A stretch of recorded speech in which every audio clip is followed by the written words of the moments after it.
if you as mom and dad are not the ones getting there first, Nickelodeon commercials will, football commercials will, YouTube Kids commercials will. And so not doing anything and waiting for the proper time, I would say, is maybe letting your kids down in a way, because the world is going to get to that first mention first. Right. And that's what we don't want.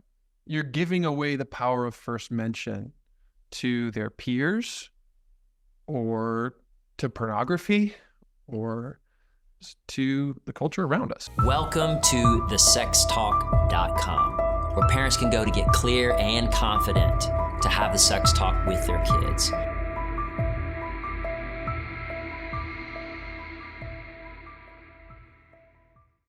Hello, everybody, and welcome to another episode of the Sex Talk podcast. I am excited because I have a good friend with me today. Drew Boa from Husband Material is joining us.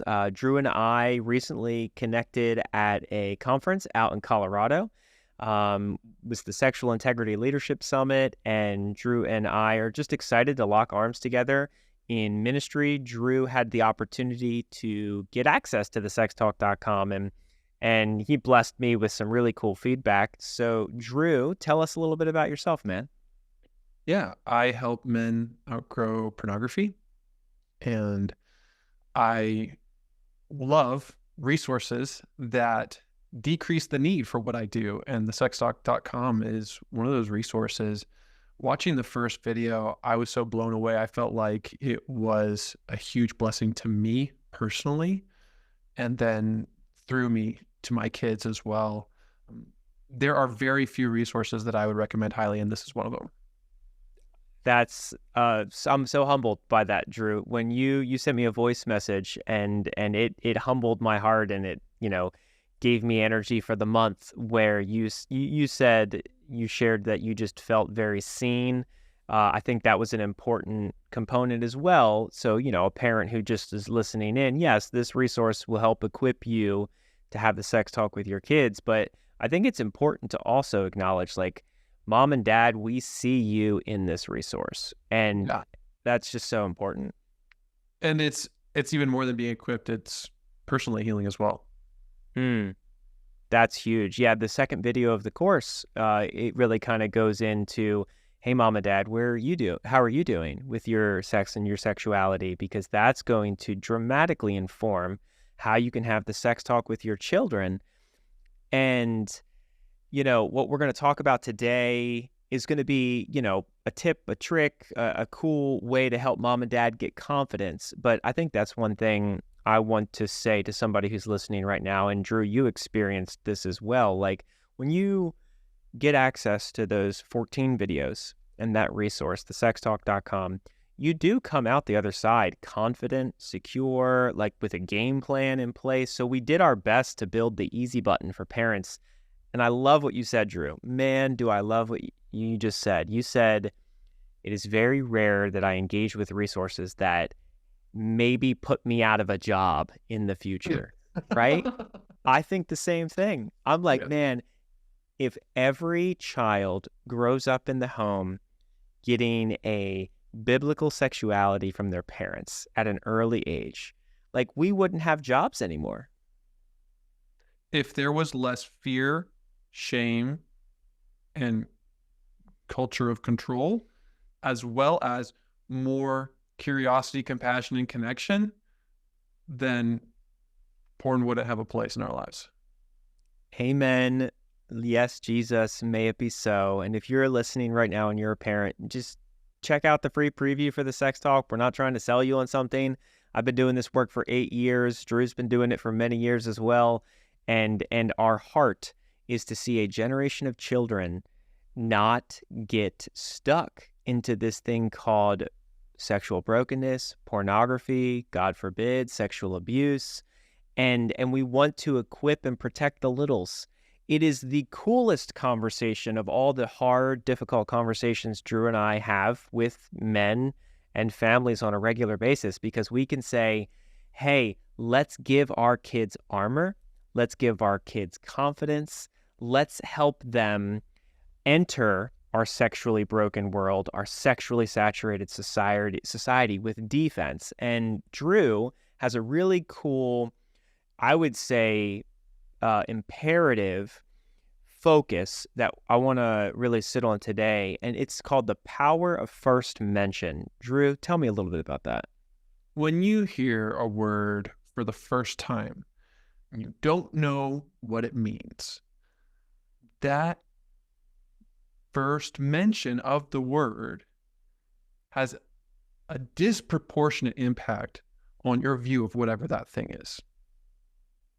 So, if I hear the word masturbation for the first time from my friends at school, even if they know nothing about it, they're going to have some authority and influence in my life when it comes to masturbation. First time I heard about it. The same way, if I hear that word from my parents for the first time, then when it comes to masturbation, I'm probably going to trust them more. Mm-hmm.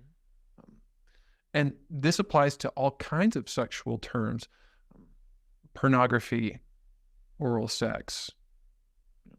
Kids probably don't even know what abuse is until they hear about it from someone. And so as parents, we need to capitalize on the opportunity we have to be the first person to say certain words to them, even though it might feel like, oh, they're too young. Like, the earlier in general you at least bring something up, the more influence and authority you have to speak into that topic. Amen. And I think sometimes parents think, and I think sometimes even I think this, that if I'm not saying something, then there's a vacuum and it's not being filled. But I think if we're honest, and what you and I can share as experts, specifically around the power of first mention, is that if you as mom and dad are not the ones getting there first, Nickelodeon commercials will, football commercials will, YouTube Kids commercials will. And so not doing anything and waiting for the proper time, I would say, is maybe letting your kids down in a way, because the world is going to get to that first mention first. Right. And that's what we don't want. You're giving away the power of first mention to their peers, or to pornography, or to the culture around us. Yeah, and like the average age of exposure now is as young as 8 years old. The primary location is on the school bus. If you're listening, then, and your kids go to public school, that might be a reality. If you're a homeschool mom, you might think, well, I don't have to worry about the school bus. But there are other, whether it's a sleepover, whether it's another friend who came over for a play date and has a smartphone, whether I was just talking to a pastor the other day and his kids were watching YouTube Kids and there was something inappropriate that came through, and so they canceled YouTube Kids. And so I want, for the parents listening as well to think about that, because the power of first mention in an example like that is something as simple as this concept of good pictures, bad pictures. Mm-hmm. Which Kristen Jensen, amazing author, she's in the sextalk.com, and she wrote this awesome book. And it basically is just, hey, give your children understanding and language. You can be the first person to mention to your child at a very young age, you might see bad pictures. And if you ever see bad pictures, I want you to come tell mom and dad, and I'm going to be so proud that you did. Guess what you just did? You protected them from that school bus situation. You protected them from that sleepover situation, because they're going to know, oh, mom and dad told me about this. This is a bad picture. This makes me feel uncomfortable. I need to go talk to mom and dad about this. And so, Drew, double click on that for a minute, because I think so many parents think they're exposing their children too early when we talk about the power of first mention. Is that true?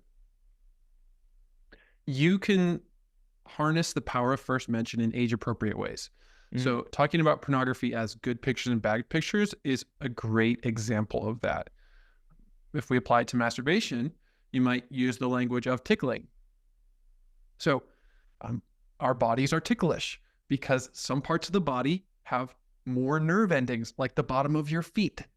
A lot of nerve endings gather down there. So when you touch the bottom of your feet, oh, it's stimulating it, you kind of like it, but you kind of don't. And it's very arousing, So that's some neutral, non-judgmental language that we can use to talk about self-stimulation, because when you tickle your genitals, they also have a strong reaction, right? And so rather than painting a picture of something as scary, we can neutralize and normalize our sexuality, and have it feel like just another part of life. Because what happened to me was the absence of any kind of sex talk, the shame that was shadowing my parents and me, created a feeling of magical, forbidden treasure around porn, masturbation, sexual fantasy, that created an attachment between me and these images and videos on a screen. That really set me up to come back again and again. That feeling of magicalized, forbidden, don't talk about it, just made it all the more secretly alluring. And so, like, when we can just talk normally about it, it breaks the spell. That's so good. It takes all the power away. It destigmatizes it. There's nothing that God has made that we can't talk about. And I think that's probably something worth mentioning as well, where you kind of said it, where you were talking about the shame component. And I think in a weird sort of way, I wonder if it's baked into our culture and we have to catch it, because I have to catch myself doing this. So just the other day, my 3-year-old had an erection. He didn't know what was going on. Nothing weird was happening, but he was confused. He was curious. And again, he's 3. He's got no concept of the world or what's going on. And that was a moment where I had to catch myself maybe doing what would have been a cultural reflex, which would have been, leave that alone, don't touch that, put it away, you're not supposed to be touching that. And that was what was inside of me. And what I've learned, and obviously I'm still practicing this, no one's perfect, was, no, I had to say, hey, bud, don't worry about that.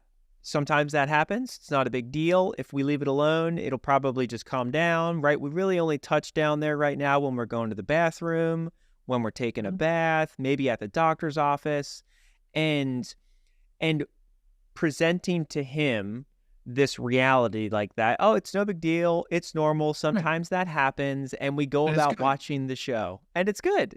It's working normally. It's doing what God made it to do. It can feel nice, That's okay. That's good. Rather than pouring shame into his heart, like, my body's bad, I'm bad.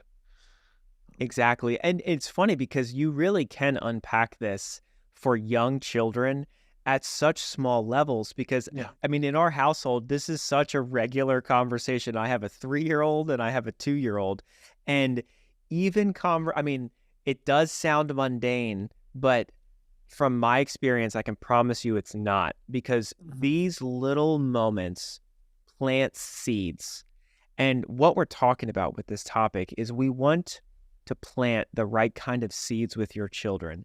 And so there's another example in our household where when it's bath time and our kids are running around naked before they get in the tub, occasionally my wife will make a comment about their cute little butt or whatever. Again, this is parent talk. This is nothing weird. But again, even with my wife, I'm like, hey, honey, like, we're not even going to call attention to that as if it is unique, as if it is something like in a way, it's just all part of their body. And even in my childhood, I wasn't harmed in any way, but I kind of have some of these vivid memories of things like that. And I loved your comment about the magical forbiddenness, that those seeds get planted in our children, and we don't do it on purpose.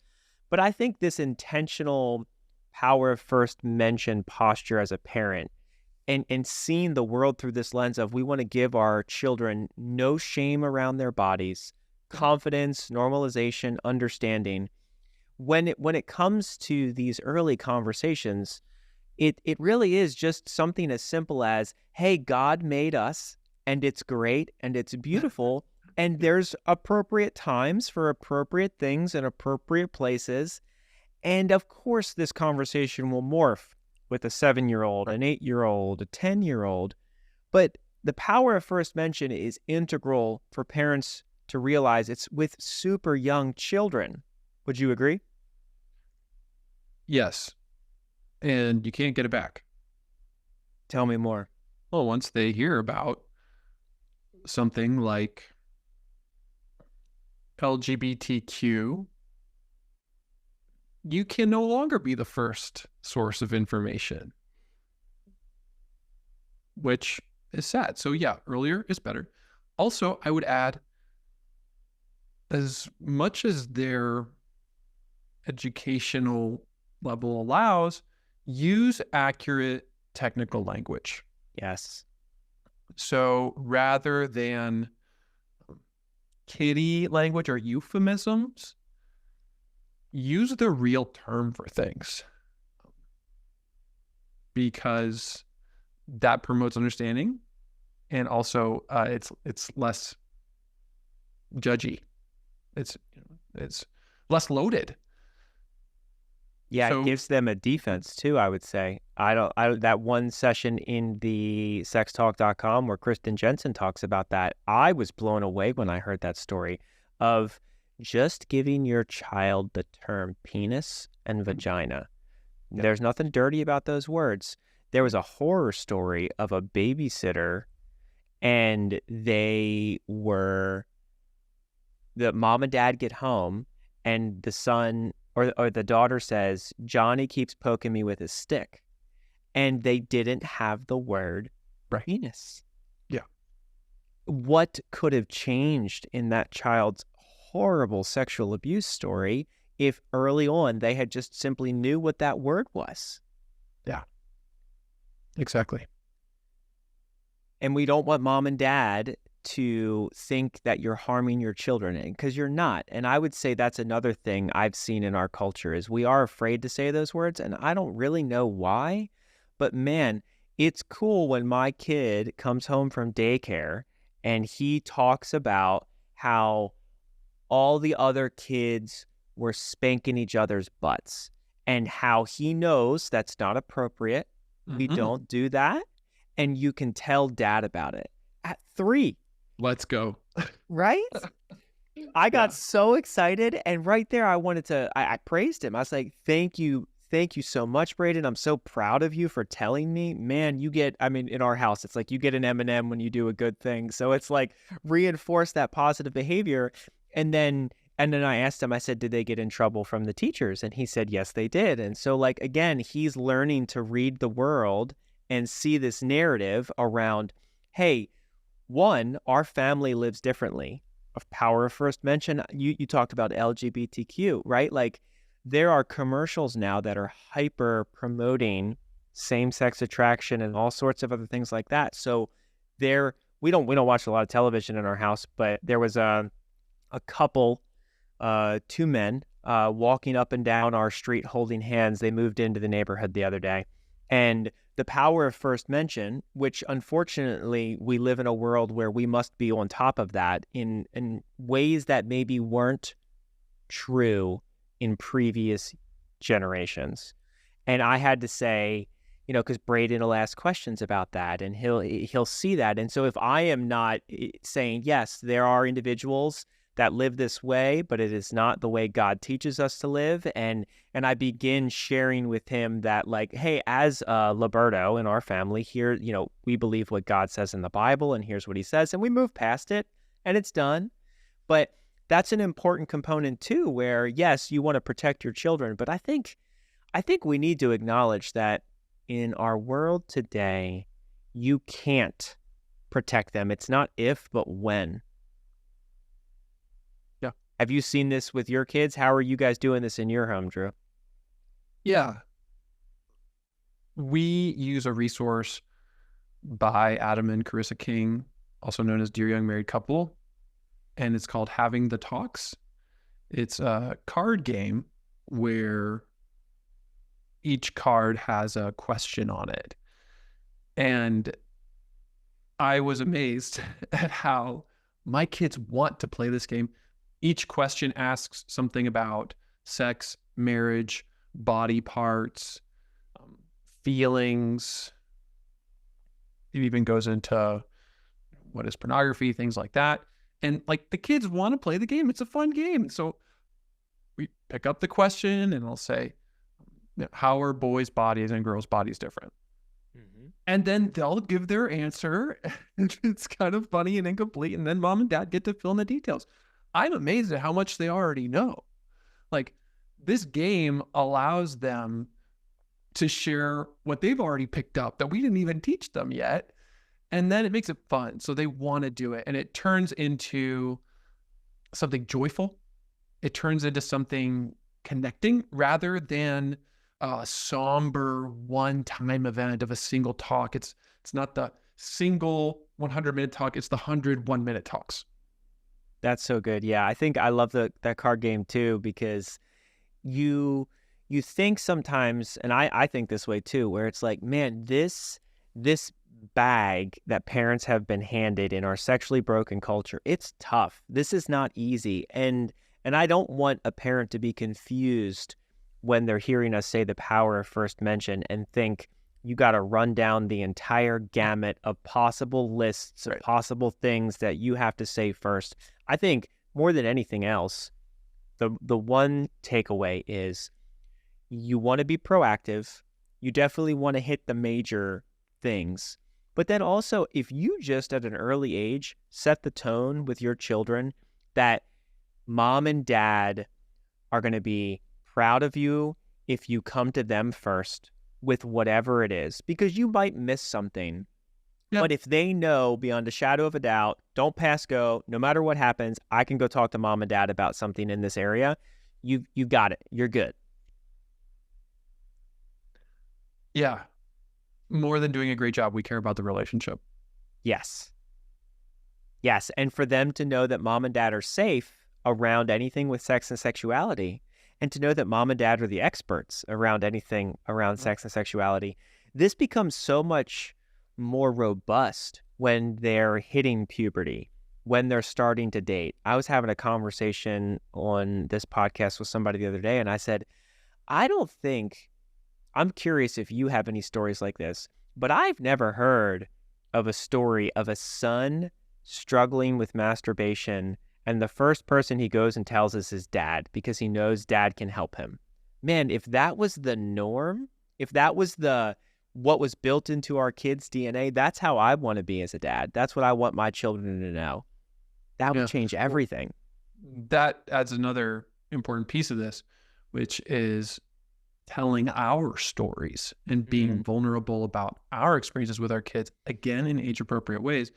But like, I never felt safe to have that conversation with my dad because he was so closed off and seemingly unrelatable. Later, I discovered the truth was he was just really ashamed of his specific story and was always private about it for that reason. But like, what I'm planning to do with my sons is as they get older, they will learn more about me and they will learn more about what it was like for me to go through puberty. And I hope that will create a level of safety. And by me going first and sharing, they'll feel safe enough to go second. Oh, that's so beautiful. Yes. And if you're a parent listening, like that's the win right there, is we want you guys to be that safe place. You know, it's funny. You just sparked a memory in me about my childhood. And so just the other day I was getting the mail and there was a Victoria's Secret magazine. And that in my childhood was a lot of the genesis of the seed being planted, because I don't know what it was. I just liked getting the mail with my parents. And then I was 8, 9, and I went to get the mail by myself. And then And I was just walking to the trash can where I immediately threw the thing away because I don't think they should exist, in my opinion. And I just had this thought. I was like, right there, oh my goodness. One, that's where so much of my source began. And then two, I don't ever want my child getting the mail. Mhm. And for him to know, again, you can't protect your kids, but they're going to see bad pictures, bad things. And then when they're 8, when they're 9, when they're 10, and maybe that happens, they know that our world promotes the human body in a negative way. Our world is regularly showcasing men and women in sexual ways that doesn't honor God.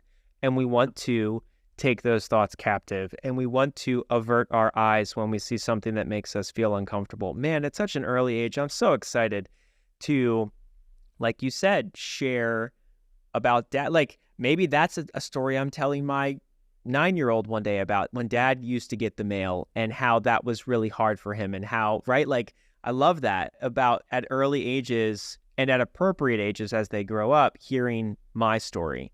Because man, if I can curate through the power of the Holy Spirit, a world where my children don't have my story around sex and sexuality, I'm just going to be, that's like my finish line that I'm racing towards. I want to give my children that, and I want other parents to give their children that, because I don't want a world of people that have my story or your story. Yeah. And yeah, man, that's so motivating. So as parents are thinking more about the power of first mention, what would you say to them if they have a little bit of an older child, but they're hearing this conversation for the first time? Well, you want to find out what they already know. You want to find out what they've already heard.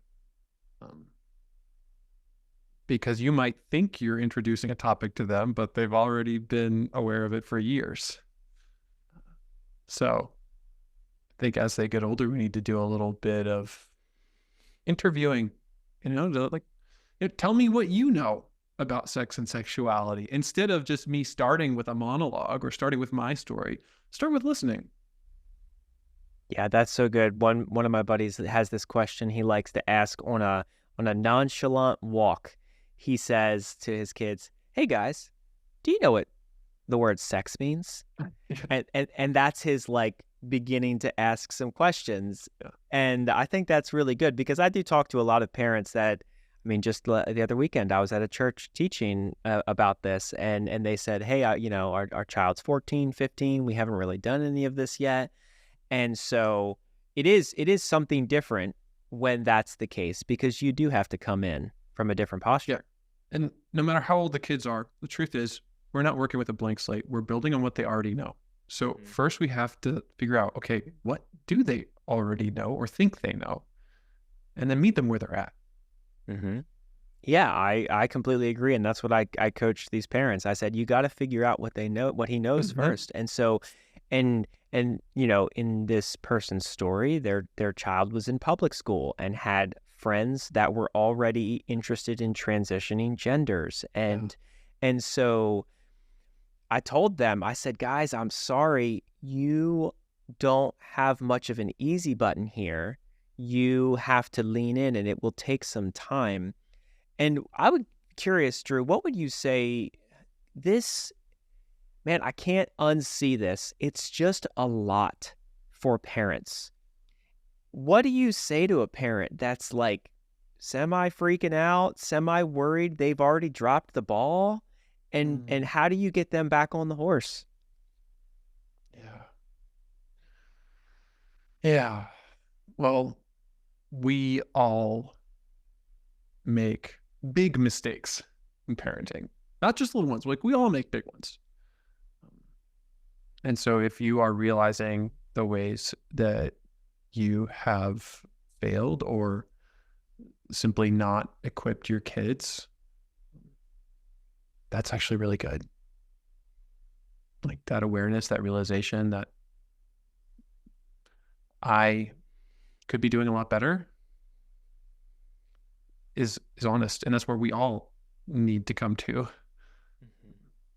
and then allow that to be an opportunity for you to be loved, for you to receive grace and space in your story, and then to be able to pass that on to your kids. Yeah, that's so powerful. And I think even just showing your kids that level of authenticity and openness and honesty. Oh, I yeah. think, Yeah. Probably the most healing thing both of my parents have ever said to me is, I'm sorry. Like, we had some authentic conversations because they were emotionally mature enough to handle some of what I chose to share. And at those words, I'm sorry, I broke down and wept. Like, words that they should have said a long time ago, and yet, even as an adult, makes such a difference.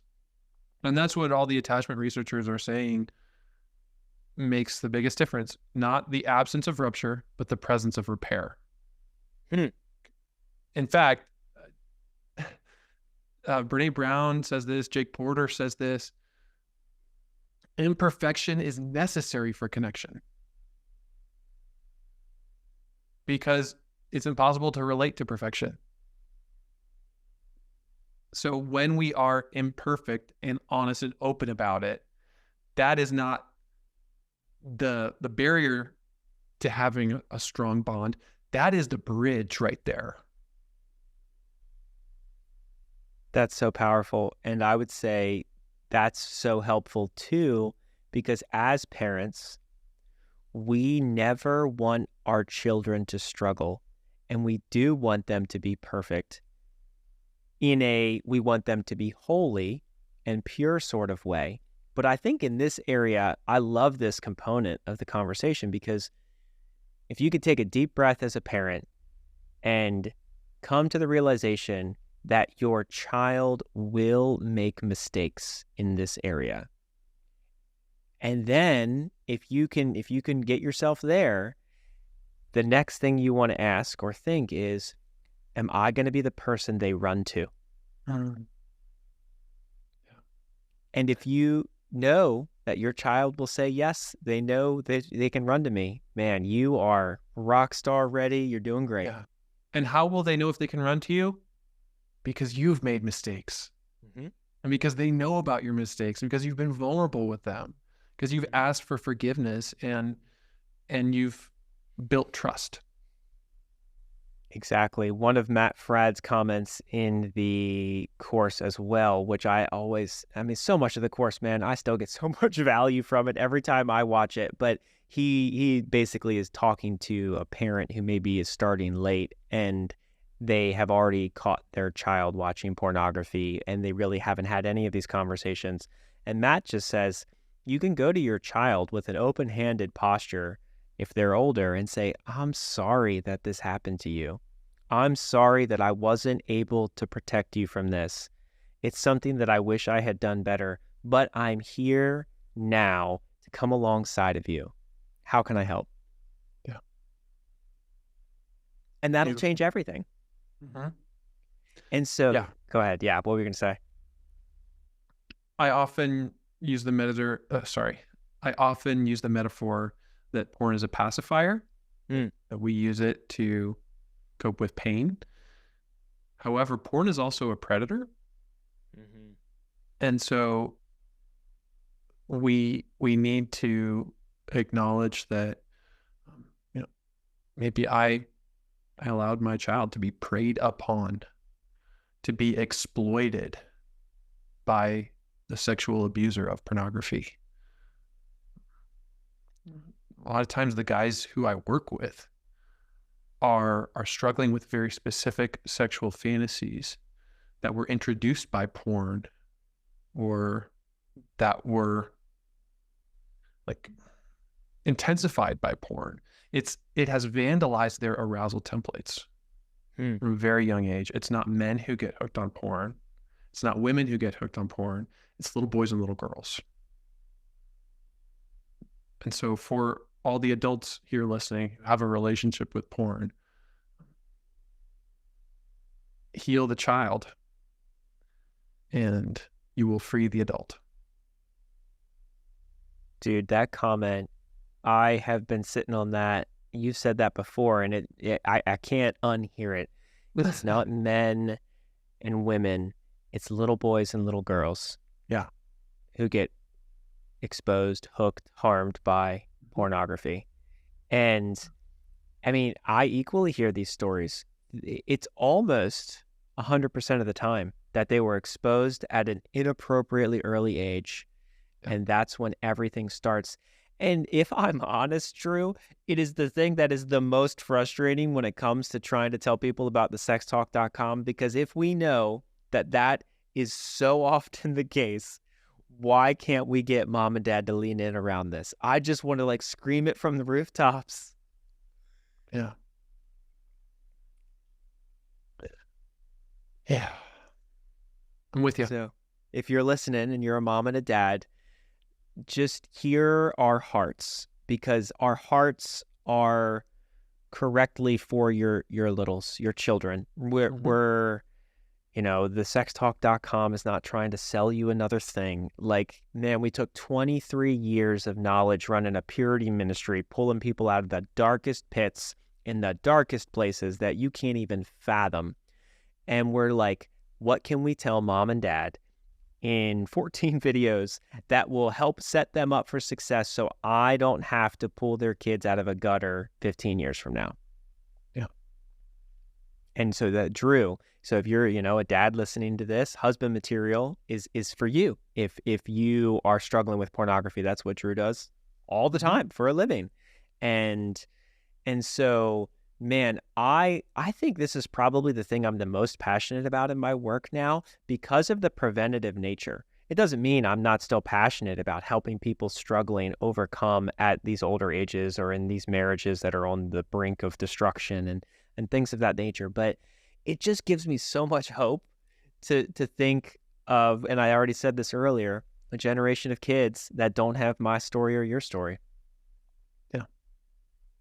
Which, you know, if you don't mind me asking a little bit later in the episode, but what would you give a snapshot of your story just to kind of put that into context for the listener?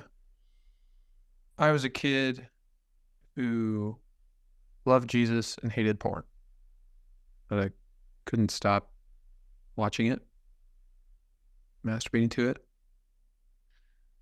And I was specifically attracted to a very atypical fetish that always had this magical power over me. And I had no idea why. Through an amazing healing journey, porn has lost its power, and I've been free for the last 10 years. Amen.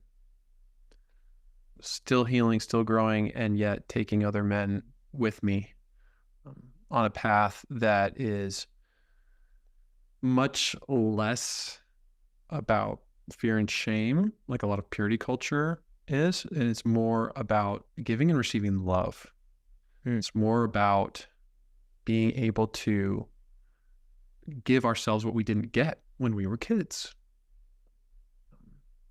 And it's about healing the boy to free the man. That's so beautiful. And so how can someone listening connect more with your work, Drew? Because it is so impactful, and the thousands of men that are reaching out to you, man, there's such a need. There is. So you can go to husbandmaterial.com. You can join our community. We've got 5,000 men in there who are all doing this work together. It's free, and we have the weekly Husband Material podcast as well. So you can go to husbandmaterial.com or drewboa.com. Drew, bless you, brother, man. I love having this conversation with you. Before we started recording, I just said it's so life-giving, affirming to lock arms with you and head likewise. in the same direction together, and even around this preventative natured thing, man, because maybe in 20 years, there's only 50 men, not 5,000 men in that group. Yeah. Right? And in our work, maybe, you know, it's not the same amount of families that we're trying to help repair from, I've been married and watching porn the whole time. And, we do similar work alongside one another. And it's just, man, do I want to see a generation not have this struggle. And I know you resonate with that. So bless you, brother. Thank you for your hard work. Praying for you. And I hope that any listener right now who needs to get plugged into a community with other guys pursuing the same thing will reach out to Husband Material. Thanks, Nick. Bless you, brother. Welcome to thesextalk.com, where parents can go to get clear and confident to have the sex talk with their kids. Because I think sometimes we think we're the first generation of Christians who's had to live in a sexually depraved society, and we're not. We are so glad that there is material like this for our world. We ourselves are often nervous about having the conversations with our kids. The sex talk is about so much more than the birds and the bees or explaining to your kids where babies come from. In that, we need to come alongside them and serve as a coach. We only have a window of time to invest in our children. What do you wish you would have had when you were 12? We're going to take a journey that might be a bit uncomfortable, but if we will pass through the truth shall make us free. It is such an important conversation for you to have with your children, and we are just so thankful that it's now available. What these conversations are, I think, is something that our culture and society need to be having holistically. Because we do believe that it is life-changing for you, your marriage, for your family, and for your child. We are so honored to be your guides throughout each session of this course. So let's jump in.